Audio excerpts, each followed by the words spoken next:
accountant. His big love is golf, which is also his big hate, judging by the look on his face when he comes back.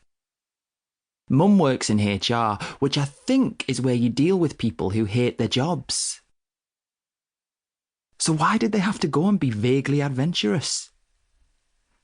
Well, say something, said Mum.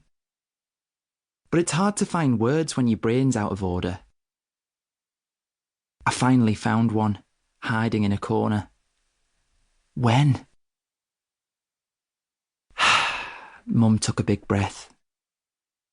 Your dad starts work in 3 months. I'm going to find a new job.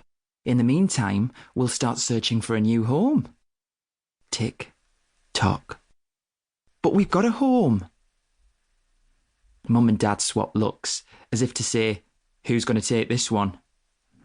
Mum stepped up to the plate. Tyler, your dad's been given a great opportunity. We're both really stressed out working in London. It'll be a new start for all of us. Also, the air quality here's not getting any better.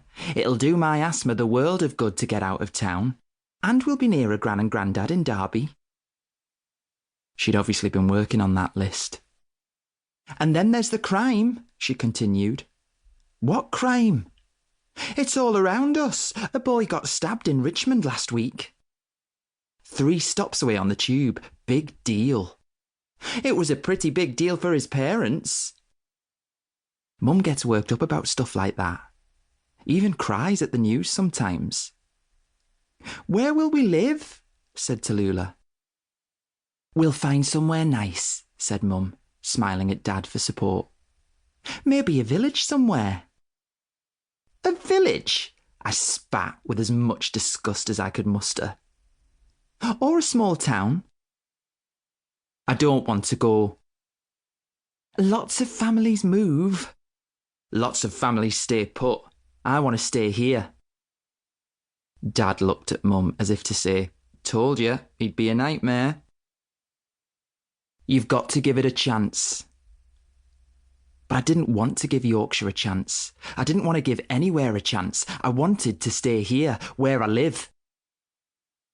I'd heard enough. Got to my feet and stomped towards the door. Tyler! Exclaimed Mum. We haven't finished. But I had. Went upstairs as noisily as I could.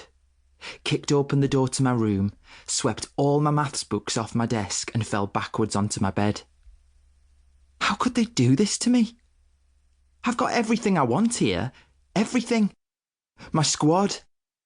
Ben, Asher, Tom, Lucas, Reggie, Mason.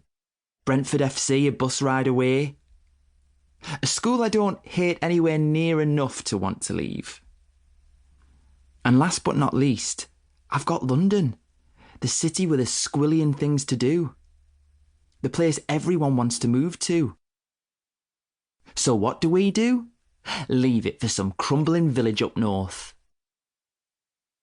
I put my hand against the wall. I don't think it's possible to love a wall, but I loved this one.